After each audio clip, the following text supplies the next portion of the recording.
नमस्कार बच्चों।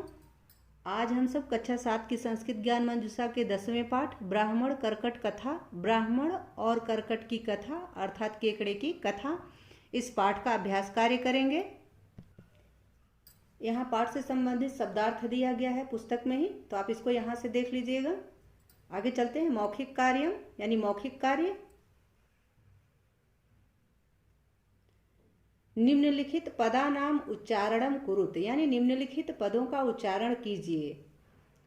कस्मिंचित यानी किसी, अन्विष्यताम यानी साथ में ले लो, मातुर्वचनम माँ का वचन, कर्पूर पुटिका यानी कपूर की पोटली, कर्कटो अपि यानी कर्कट भी, केकड़ा भी, न एकाकिना यानी न एकाकिना अकेले नहीं। दूसरा प्रश्न है निम्नलिखित शब्दानाम विभक्तिम वचनम च वदत यानी निम्नलिखित शब्दों के वचन और विभक्ति बताओ। तो यह दूसरा प्रश्न है, मैंने यहाँ लिख रखा है इसको। शब्द हैं ये और इधर विभक्ति और इधर वचन है। तो तस्य षष्ठी विभक्ति एक वचन, आतपेन तृतीया विभक्ति एक वचन, कोटरात पंचमी विभक्ति एक वचन।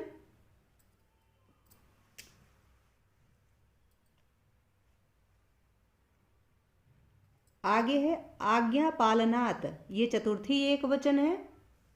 कस्मिन सप्तमी एक वचन है। प्राणान द्वितीया बहुवचन है। पुटिकाम षष्ठी बहुवचन है। और वृक्षस्य, अगला शब्द है वृक्षस्य, वृक्षस्य जो है वो षष्ठी एक वचन है। तीसरा प्रश्न है एक पदेन उत्तरत यानी एक पद में उत्तर दो। क है ब्राह्मणस्य किम नाम आसीत, ब्राह्मण का क्या नाम था, तो ब्रह्मदत्तो। ख है कम कर्पूर पोटिका मध्य निधाय प्रस्थितः, वह क्या कपूर की पुड़िया में लेकर के निकला, तो कर्कटम अर्थात केकड़ा। ग है कस्य अधः प्रसुप्तः, वह किसके नीचे सो गया, तो वृक्षस्य यानी वृक्ष के। घ है सह सर्पः केन आकृष्टः, वह सर्प किससे आकर्षित हो गया, तो कपूर गंधेन यानी कर्पूर के गंध से। चौथा प्रश्न है पूर्ण वाक्येन उत्तरत यानी पूरे वाक्य में उत्तर दो। तो क है ब्रह्मदत्तस्य माता तम किम अवदत, ब्रह्मदत्त की माता ने उससे क्या कहा। उत्तर है ब्रह्मदत्तस्य माता तम अवदत वत्स एकाकी न गमनीयम, वत्स अकेले नहीं जाना चाहिए। ख है सह ब्राह्मण केन सह प्रस्थितः, वह ब्राह्मण किसके साथ प्रस्थान किया, तो स ब्राह्मण कर्कटेन सह प्रस्थितः यानी वह ब्राह्मण केकड़े के साथ प्रस्थान किया। ग है सर्पः ब्राह्मणम परित्यज्य किम अकरोत, सर्प ने ब्राह्मण को छोड़ करके क्या किया, तो सर्पः ब्राह्मणम परित्यज्य वस्त्रम विदीर कर्पूर पुटिकाम अभच्छयत यानी सर्प ने ब्राह्मण को छोड़ करके वस्त्र को फाड़ करके कपूर की पुटिका को, कपूर की पुड़िया को खा लिया। घ है प्रसन्नो भूत्वा सह किम अवदत, प्रसन्न होकर वह क्या कहा अर्थात ब्राह्मण ने क्या कहा।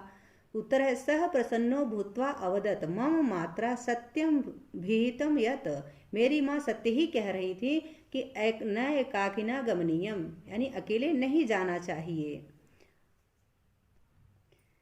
न है अनेन पाठेन का शिक्षा मिलती यानी इस पाठ से क्या शिक्षा मिलती है, तो अनेन पाठेन इदम शिक्षा मिलती यात्रायाम एकाकिना न गंतव्यम यानी इस पाठ से शिक्षा यह मिलती है कि अकेले यात्रा नहीं करनी चाहिए।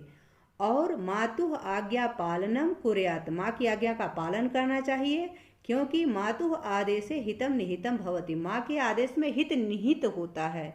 माँ अगर कोई आज्ञा करती है तो उसमें समझिए कि आपका हित निहित है अर्थात उसमें आपका हित भरा हुआ है। पांचवा प्रश्न है निम्नलिखित रिक्त स्थानानि पाठात उचितम पदम चित्वा पूरयत यानी निम्नलिखित रिक्त स्थानों को पाठ से उचित पद लेकर भरो। तो क वाला है कश्चित द्वितीय अन्विष्यताम, यहाँ भरा क्या जाएगा सहाय, जो भरा जाएगा वो मैंने भर के अंडरलाइन कर दिया हुआ है, तो आप इसको देख लीजिएगा। ख है माता कर्कटम आदाय तम अवदत, यहाँ कर्कटम भरा जाएगा। उसके बाद ग है, मैंने यहाँ मार्किंग में थोड़ी गलती कर दी थी, मैंने यहाँ ग लिख दिया था और यहाँ भी, इसीलिए फिर मैंने इसको घ किया, ये घ वाला है जो मैंने गलत लिख दिया था। घ वाला है और ये नीचे ग वाला है। तो ग है एकः सर्पः वृक्ष कोटरात निर्गत तस्य, इसका आगे लिखा गया है, अभी दिखाते हैं। पहले आप घ का देख लीजिए। कर्कटो अपि सर्पस्य प्राणान अपाहरत, कर्कट भी सर्प का प्राण ले सकता है, ऐसा ब्राह्मण ने अपने मन में सोचा, तो यहाँ सर्पस्य भरा जाएगा। ग वाला है एकः सर्पः वृक्ष कोटरात निर्गत्य तस्य, इसके आगे का दिखाते हैं, तो यहाँ वृक्ष कोटरात भरा जाएगा। ये ग वाले के आगे का पार्ट है समीपम आगतः, यानी समीप आ गया, तस्य समीपम आगतः, उसके समीप आ गया, तो ये ग का पार्ट है। ठीक है, आगे ङ वाला है यात्रायाम एकाकिना न गंतव्यम, अकेले नहीं जाना चाहिए, यात्रा में अकेले नहीं जाना चाहिए, तो यहाँ एकाकिना भरा जाएगा। तो मैंने भर दिया और अंडरलाइन भी कर दिया है। छठा प्रश्न है निम्नलिखित पदानाम संधि विच्छेदम कुरुत, यानी निम्नलिखित पदों की संधि विच्छेद करो।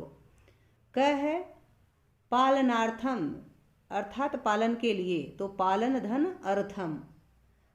ख है अपाहरत, यानी अप धन हरत, अहरत, यहाँ अप अहरत रहेगा।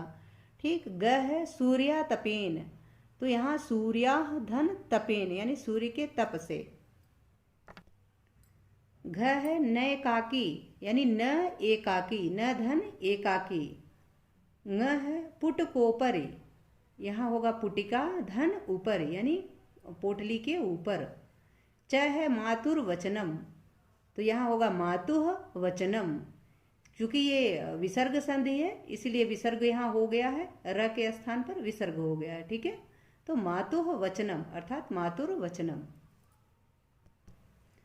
सातवां प्रश्न है निम्नलिखितेषु क्रियापदेषु लकारम पुरुषम वचनम च लिखत, यानी निम्नलिखित क्रियापदों के लकार पुरुष और वचन लिखो।